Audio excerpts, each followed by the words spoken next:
Oyes, oyes con frecuencia eso de radiodifusoras culturales del gobierno del estado de Jalisco. Tal cual, lo repito, radiodifusoras culturales. Y de nuevo tendríamos que recurrir a los expertos en comunicación social o en comunicología, si es que existe tan elevada ciencia, a los expertos de la Universidad de Tinguindín o Tiripitío, para que nos descifren o para que nos demarquen la frontera entre las radios culturales y las que no resultan serlo. ¿Habrá alguna diferencia? ¿Que las otras no cultivan tus ímpetus de corre, compra, alcanza, oye?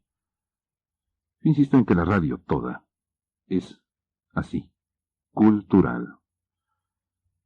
Lo que me temo mucho que no exista es una estación que diga radiodifusora agricultural, privada o pública, lo mismo da.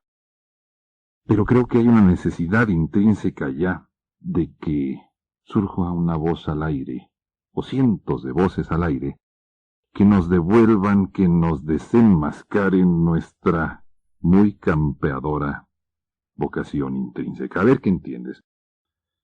En ese tipo de fechas lo mismo da equivocarse 1 o 2 siglos. Da lo mismo. Son tan poco. ¿Cuántos son 2 siglos? Vamos a situarnos hace 1000 años. 10 siglos, números cerrados. Es mucho más fácil entenderlo así. Vamos a situar por los campos de Castilla a un personaje que se dedicaba precisamente a eso, a campear.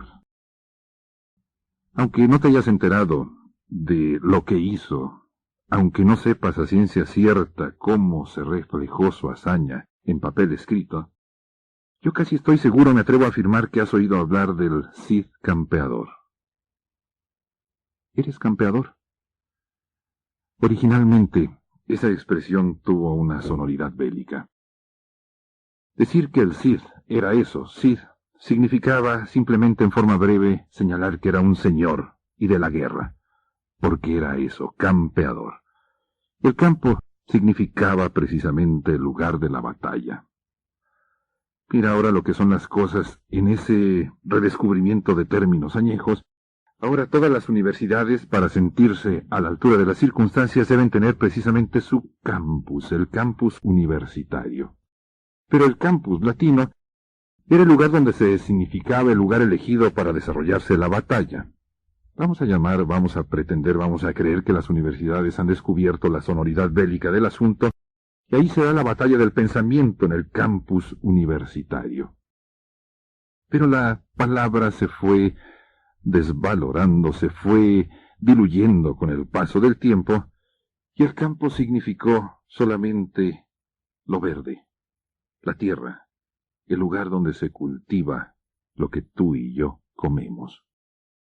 Digo, eso pienso, porque ahora resulta que los niños de ciudad tienen la convicción de que las lechugas se dan el anaquel del supermercado, o que los jitomates brotan por arte de magia allí mismo, en el lugar fértil donde se hacen las ofertas en los supermercados.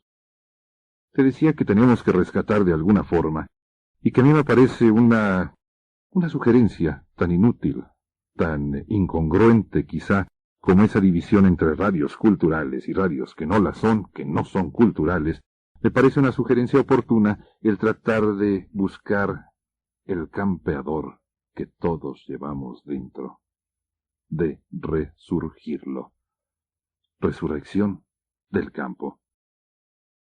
Yo no sé qué ocurrió, pero hace apenas 2 generaciones que comenzó, bueno, en mi caso 2 generaciones, tal vez en el tuyo ya sean 3, y si tú sabes la medida generacional en cuanto cómo se puede significar, me lo dices porque yo no he podido averiguarlo, pero en mi caso 2 generaciones atrás, mi familia estaba profundamente vinculada con eso, con el campo, con la agricultura, y te notifico que esto sí es esencial. La única cultura que tú y yo necesitamos para seguir tirando pa'lante, ¿lo entendiste bien?, para seguir siendo animales bípedos, y si no entendiste bien esto, ve al diccionario y busca la palabra bípedo, la única cultura que requerimos es precisamente la agricultura.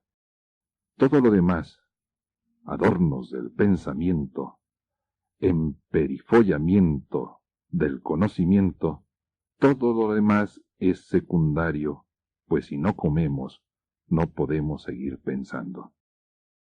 Y este divorcio ciudad-campo hace 2 generaciones que comenzó a darse en forma dramática, y más dramática en el tercero que en el primero de los mundos. Y yo no soy el responsable, tú averigua quién fue el que clasificó este único planeta en esas categorías, primero y tercer mundo, porque yo cuando empecé a enterarme ya estaba hecha la clasificación, y sí hay una diferencia notable en el divorcio campo-ciudad entre el primero y el tercero de los mundos. ¿Entiendes algo? ¿Entiendes lo que es la agricultura? Y le llamo así, intencionalmente le llamo así, agria, ardua, cultura del campo. Tierra urbana. El caso espectacular de una Guadalajara que se ha tragado el valle maicero de Zapopan, que se ha tragado el campo fructífero de Zapopan, es algo que nos tendría que poner a pensar en recobrar este hipotético o necesario amor al campo. Insisto, todos somos, en el sentido no bélico, sino en el sentido bucólico y otra palabra difícil que tienes que descifrar por ti. Yo no voy a ponerme aquí, no me voy a convertir en diccionario, pero esa añoranza del campo, la lejanía, el campeador que todos llevamos dentro.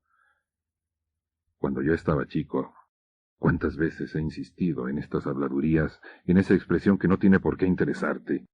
En todo caso es mi problema. Pero cuando yo era pequeño se usaba mucho aquello de los días de campo, que era una especie de encuentro efímero con la naturaleza. Ese vámonos a comer junto a un árbol, junto al arroyo. Vamos a reconocer el verde campo que ignoramos tanto en el gris ciudad. En el primer mundo, un ejemplo que no resisto la tentación de contar, es el haber verificado en una universidad de pelo en pecho, de esas universidades que tú pronuncias un nombre, tienes que enchuecar un poco la boca, y que cualquiera que traiga un título de esas universidades se convierte automáticamente en un héroe de la ciencia en estas tierras tercermundanas. Me tocó presenciar un extraño concurso. A ver a qué te suena. Un concurso de arar con yunta. Especialistas o estudiantes de las más diversas carreras no tenían que ser forzosamente de agronomía, sino eran de ingenierías de las más aparatosas o de las ingenierías más novedosas que se han inventado a estas alturas del siglo XX. Estudiantes de arquitectura, estudiantes de diseño participando en un concurso a ver quién podía abrir el surco más derecho con una yunta de bueyes. Recobrar al campeador que vive dentro de nosotros. Insisto en aquello. El Cid campeador era un Cid, señor de las batallas, del campo de batalla. Pero nosotros nos hemos olvidado del campo, de esa vocación agrícola que subyace en lo más íntimo de cada uno de nosotros, y las consecuencias, pienso, se van a pagar más pronto que tarde. Y vuelvo con aquello, el bonito anuncio que hicimos al comenzar esto, radiodifusoras culturales y lo demás, marcando una frontera entre las que somos culturales y las que hipotéticamente no lo son.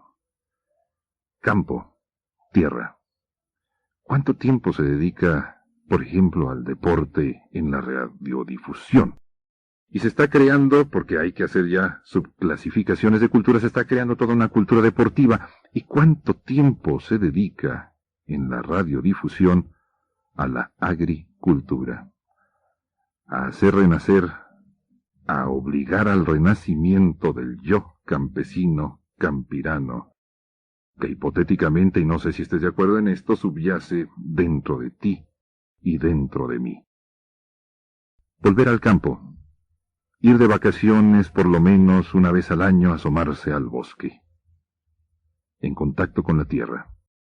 Con esa tierra que el ser urbano ya no sabe manejar ya no sabe para qué sirve, ya no sabe sino fraccionarla para hacer florecer en ella exquisitos edificios condominios. ¿Y comer? ¿Qué importa? De nuevo te expreso esa que a mí me parece una ingrata tragedia o enorme fracaso. El hecho de que Guadalajara se haya comido las hermosas, fructíferas, las encantadoras tierras zapopanas, que se las haya tragado para plantar ahí adobe, concreto, pavimento. Será lo que vamos a comer en el siglo XXI.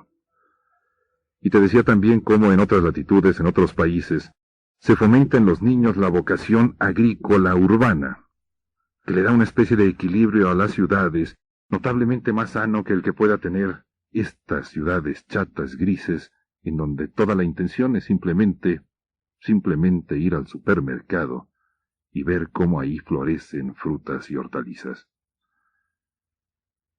En otras tierras, los fraccionamientos urbanos dejan espacio para una especie de bien común. Y no me hagas mucho caso que no estoy muy cierto que aquello se llame el common, que significa la tierra común, en donde, fíjate bien, el gobierno adjudica pequeñas parcelas de 4 o 5 metros cuadrados, no más grandes que eso, para que los vecinos vayan a practicar ahí la única cultura básica sin la cual las demás no funcionan. Todas esas culturas, dizque la cultura deportiva, la alta cultura, la baja cultura, ve tú a saber porque yo no soy especialista en asuntos culturales, yo simplemente soy voceador, hablador al viento, y ahí los vecinos pueden practicar esa agricultura básica, sustancial, enorme, ese reencontrar lo que es la tierra, en medio de las ciudades. Y aquí no. La tierra simplemente sirve para especular. Ve tú a saber qué signifique tan cortante palabra. La tierra solamente sirve para fraccionar. Ve tú también a saber lo que signifique ese elemento tan fraccionante de las ciudades. Agricultura. Voz al aire. Invitación. ¿Cuánto hace que tus manos no trabajan la tierra? No lo digo en minutos, no te lo pregunto, sino en generaciones. En mi caso, hace 2 generaciones, mi familia estaba profundamente vinculada con las proezas, que eso es, las proezas agrícolas. Agricultamente agrícolas. ¿Por qué no volver a despertar? ¿Por qué no usar la radio? Me pregunto yo. Fíjate qué cinismo, qué paradoja. ¿Por qué no usar la radio para fomentar esa única, indispensable e inhabitable cultura? Agricultura. Sugerencias. Yo soy Álvaro González, y esa propuesta, que ya parece que es inútil, solicito a alguien interesado en publicar un libro que se llama Guadalajara que sigue. ¿Por qué no te sumas a este mal negocio de editar un libro? ¿Te acuerdas de aquel refrán? El que quiera hacer dinero, del libro que se mantenga lejos.